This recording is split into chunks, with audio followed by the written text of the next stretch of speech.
Part 1. The Bargain. It all started with a choice I never had the luxury to make. My family was drowning in debt. Every bill on the counter felt like a tombstone, my father receiving phone calls with a constant reminder that the world was ready to pull the rug out from under us.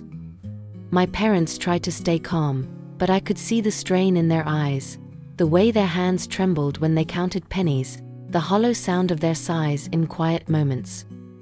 Our apartment smelled faintly of bleach and despair, and even the curtains seemed tired, sagging under years of sunlight they couldn't block. And then there was my sister. Beautiful, reckless, selfish. She had a laugh that could charm anyone, and she knew it. A smile that made people pay attention, and made me furious, because she spent money we didn't have, chased luxuries we couldn't dream of, and left the rest of us to clean up her mess. She didn't see consequences. She assumed someone else would bear the cost. Until that night. I remember it vividly. She came home pale, trembling, clutching a thin slip of paper like it might protect her from the world. I thought maybe she'd failed another exam or gotten into trouble at work. But when I saw the name at the bottom, my blood froze. Damian DeLuca. The Mafia boss. Not some small-time thug we could hide from. Not a bank we could delay. Him. The very name carried weight, the kind that made grown men quake, the kind that made entire rooms fall silent. How much?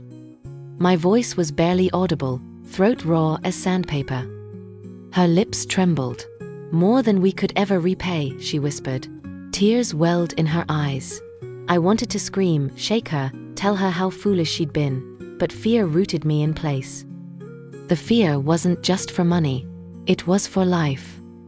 2 days later, his men came. They didn't knock, they didn't need to. Their presence was an announcement, a declaration that the world outside our apartment had changed. My mother's hand went to her mouth. My father froze mid-step. And my sister? She sank to the floor, sobbing quietly, clutching my hand as if sheer panic could stop the inevitable. Damian himself didn't come. He didn't need to. A single, cold message arrived through his men, and the words burned into my brain. Your sister's debt will be erased, but only if you marry our boss, Mr. Damian DeLuca. I laughed, a short, bitter sound. Absurd. Preposterous. Surely it was a test. The men didn't laugh. They handed me a small velvet box. Inside, a ring gleamed, not a ring of love or promise, but a shackle disguised as jewelry.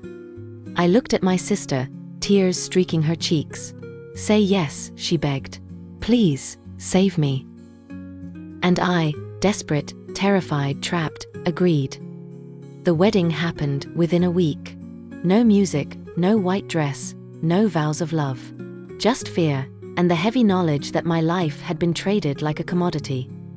Damian's hand was warm when he slid the ring onto my finger, but his eyes were colder than steel. You're mine now, he whispered, just loud enough for me to hear. I wanted to laugh, to cry, to scream, but all I could do was nod. That moment marked the death of my freedom, the beginning of a life gilded with wealth but empty of choice. The days leading up to the wedding were a blur, packing the remnants of my old life, saying goodbye to my childhood home, noticing the small things I would never see again, the crooked picture frame in my room, my mother's old coffee mug, the way sunlight pooled on the worn floorboards. Each step reminded me that everything I loved, everything familiar, was slipping through my fingers. And when the wedding day arrived, Damian didn't need words. Tall, flawless, a predator disguised in elegance, he didn't look at me like a man in love. He looked at me like a puzzle, a challenge, a prize.